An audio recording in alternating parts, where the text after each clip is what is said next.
सास की नफरत, बहू का प्यार भाग 2। राधा को होश आया लेकिन बच्चा गायब। आईसीयू के बाहर पूरा परिवार बेचैनी से खड़ा था। रात भर किसी की आंखों में नींद नहीं थी।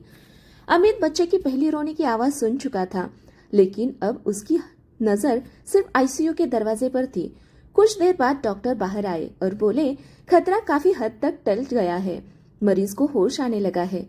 सबकी आंखों में खुशी के आंसू आ गए। कमला देवी हाथ जोड़कर बोली, भगवान, मेरी बहू को बचाने के लिए धन्यवाद।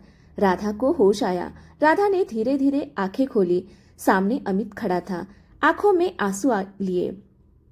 राधा ने कमजोर आवाज में पूछा, हमारा बच्चा कहाँ है? अमित मुस्कुराने ही वाला था कि तभी नर्स घबराई हुई अंदर आई। सर, नवजात शिशु वार्ड से एक बच्चा गायब है। पूरा कमरा सन्न रह गया। खुशी पल भर में डर बन गई। अमित चिल्लाया, क्या मतलब गायब है? नर्स कांपती आवाज में बोली, कुछ देर पहले तक बच्चा वहां था, अब नहीं है। राधा का चेहरा पीला पड़ गया। मेरा बच्चा, मेरा बच्चा। उसकी हालत फिर बिगड़ने लगी। डॉक्टर ने सबको बाहर भेज दिया। अस्पताल में हड़कंप, पूरा अस्पताल अलर्ट पर आ गया। गेट बंद कर दिए गए। सीसीटीवी फुटेज निकाली जाने लगी।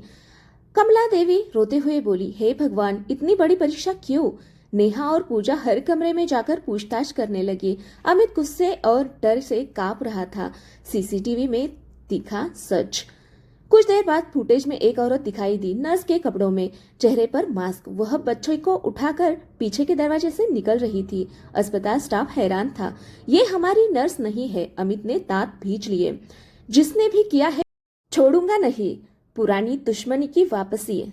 उसी समय पूजा को याद आया, अस्पताल के बाहर उसने शांति काकी को देखा था। वही पड़ोसन जिसने पहले भी घर में डर और अंधविश्वास फैलाया था। सब चौंक गए। कमला देवी बोली, क्या वो इतनी गिर सकती है? बच्चे की तलाश। पुलिस को खबर दी गई। अमित खुद कार लेकर शांति काकी के घर पहुंचा। दरवाजा बंद था।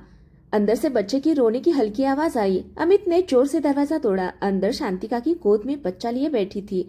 सब दंग रह गए। सच सुनकर सब हैरान। अमित, कर जा, तूने ये क्या किया? शांति काकी रोते हुए बोली, मेरी बहू मां नहीं बन सकती। मैं इस बच्चे को अपना बनाना चाहती थी। मैं पागल हो गई थी। पुलिस उसे पकड़कर ले गई। माँ की गोद में बच्चा। जब बच्चा वापस अस्पताल लाया गया, राधा की आंखों से आंसू बह निकले।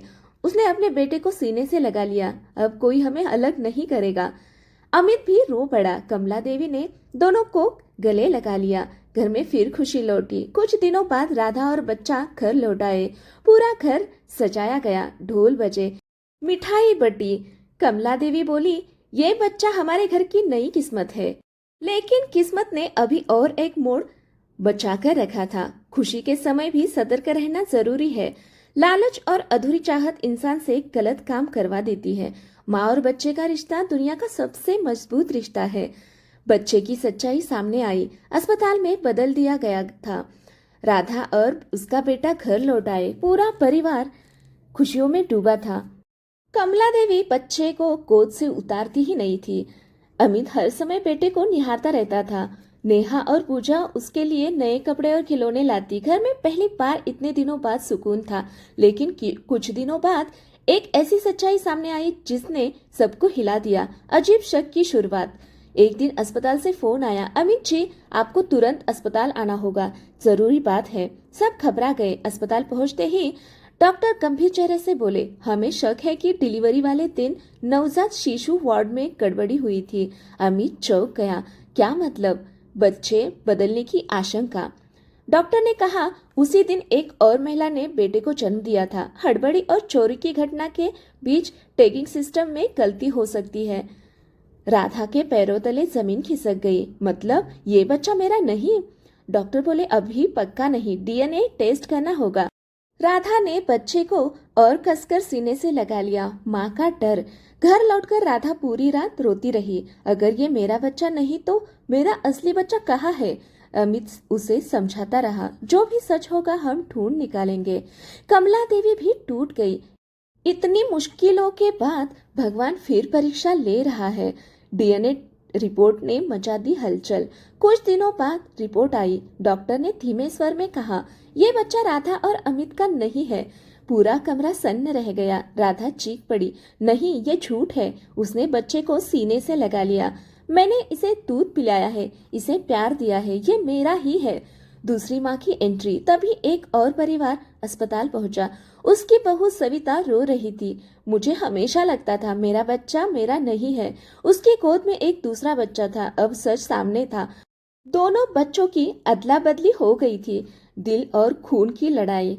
अस्पताल प्रशासन ने कहा, कानूनी रूप से बच्चों को सही परिवारों को सौंपना होगा। राधा रोते हुए बोली, मैं इसे कैसे छोड़ दूं? ये 10 दिन मेरी सांसों में रहा है। सविता भी रो रही थी, और मेरा बच्चा तुम्हारी गोद में है। दोनों माएं टूट चुकी थी। राधा का बड़ा फैसला। राधा ने कांपते हाथों से दूसरे बच्चों को देखा। उसकी आंखों में आंसू थे। वह बोली, माँ का प्यार खून नहीं देखता, लेकिन बच्चे को उसकी सच्ची माँ मिलनी चाहिए। राधा ने अपने गोद वाले बच्चे को सविता को सौंप दिया और अपना असली बच्चा सीने से लगा लिया। पूरा कमरा रो पड़ा। एक नया रिश्ता। सविता ने राधा का हाथ पकड़कर कहा, तुम सिर्फ अच्छी माँ नहीं, बहुत अच्छी इंसान हो। राधा बोली, हम दोनों माँ हैं, दर्द एक जैसा है। दोनों औरतें गले लगकर रो पड़ी। घर में फिर किलकारी गूंजी। राधा अपना असली बच्चा लेकर घर लौटी। कमला देवी ने उसे माथे से लगाया। आज भगवान ने देर से ही सही न्याय कर दिया। अमित ने राधा से कहा, तुमने फिर साबित कर दिया, प्यार सबसे बड़ा होता है। लेकिन अब कहानी में आने वाला था सबसे बड़ा मोड़। माँ का रिश्ता सिर्फ खून से नहीं, दिल से बनता है। सच देर से सामने आए, फिर भी अपनाना चाहिए। त्याग सबसे बड़ा प्यार है। राधा अपने असली बच्चे को घर लेकर लौटी थी। पूरा परिवार उसे देखकर खुश था। कमला देवी ने बच्चे को गोद में लिया और बोली, मेरे घर का चिराग आ गया। अमित बच्चे के माथे को चूमता रहा। नेहा और पूजा झूला सजाने लगी। राधा की आंखों में सुकून था। अब उसे लगा कि सारी मुश्किलें खत्म हो गई, लेकिन किस्मत ने अभी चैन नहीं लिखा था। बच्चे की तबीयत बिगड़ने लगी। कुछ ही दिनों बाद बच्चे को तेज बुखार हो गया। वह लगातार रो रहा था, दूध भी नहीं पी रहा था। राधा घबरा गई। अमित कुछ करो, मेरा बच्चा बहुत परेशान है। अमित तुरंत डॉक्टर के पास ले गया। डॉक्टर ने दवाइयां दी, लेकिन हालत नहीं सुधरी। डॉक्टर की गंभीर बात। अगले दिन बड़े अस्पताल में जांच हुई। रिपोर्ट देखकर डॉक्टर का चेहरा बदल गया। बच्चे के दिल में जन्म से छेद है, ऑपरेशन करना होगा। राधा के हाथ से रिपोर्ट गिर गई। इतने छोटे बच्चे का ऑपरेशन? डॉक्टर बोले, जल्दी इलाज जरूरी है। घर पर टूटा दुख का पहाड़। कमला देवी रोने लगी। इतनी मुश्किल से बच्चा मिला, अब ये नई परीक्षा। अमित खुद को संभाल रहा था, लेकिन अंदर से टूट चुका था। राधा ने बच्चे को सीने से लगा लिया। मेरे बच्चे को कुछ नहीं होगा। पैसों की बड़ी परेशानी। ऑपरेशन का खर्च बहुत ज्यादा था। अमित ने अपनी जमा पूंजी देखी, पर रकम कम थी। रोहन बोला, भैया मेरी बाइक भेज देते हैं। नेहा बोली, मेरे गहने भी ले लो। पूजा बोली, मैं भी अपनी बचत दूंगी। कमला देवी अपनी चूड़ियां उतारने लगी। ये सब मेरे पोते के काम आएगा। राधा रो पड़ी। आज पूरा परिवार एक होकर खड़ा था। राधा का बड़ा त्याग। राधा चुपचाप अंदर गई और अपनी शादी का मंगलसूत्र लेकर बाहर आई। सब हैरान रह गए। अमित बोला, राधा ये क्या कर रही हो? राधा बोली, जब बच्चे की सांस दांव पर हो तो गहनों की कीमत क्या? कमला देवी की आंखों से आंसू बह निकले। ऑपरेशन का दिन। बच्चे को ऑपरेशन थिएटर में ले जाया गया। राधा के कदम कांप रहे थे। वह बार बार भगवान से प्रार्थना कर रही थी। अमित उसका हाथ पकड़े खड़ा था। घंटों जैसे लगने वाले पल बीतते गए। डॉक्टर बाहर आए तो सबकी सांसें रुक गई। उन्होंने मुस्कुराकर कहा, ऑपरेशन सफल रहा, लेकिन अगले 48 घंटे बहुत जरूरी है। पूरा परिवार खुशी से रो पड़ा। राधा जमीन पर बैठ गई और भगवान को धन्यवाद देने लगी। नई उम्मीद। बच्चा आईसीयू में था, छोटी छोटी सांसें ले रहा था। राधा ने शीशे के पार देखकर कहा, तू बहुत बहादुर है, तू अपनी माँ पर गया है। कमला देवी मुस्कुराई और जिद्दी भी। सब हंस पड़े। आंसुओं के बीच सीख, मोरल, मुश्किल समय में परिवार की एकता सबसे बड़ी ताकत होती है। माँ अपने बच्चों के लिए सब कुछ त्याग सकती है। उम्मीद कभी नहीं छोड़नी चाहिए। कथा अगर आपको पसंद आई हो तो कथा को लाइक कीजिए, शेयर कीजिए, कमेंट कीजिए और अपने चैनल को सब्सक्राइब कीजिए। कथा सुनने के लिए, पढ़ने के लिए धन्यवाद।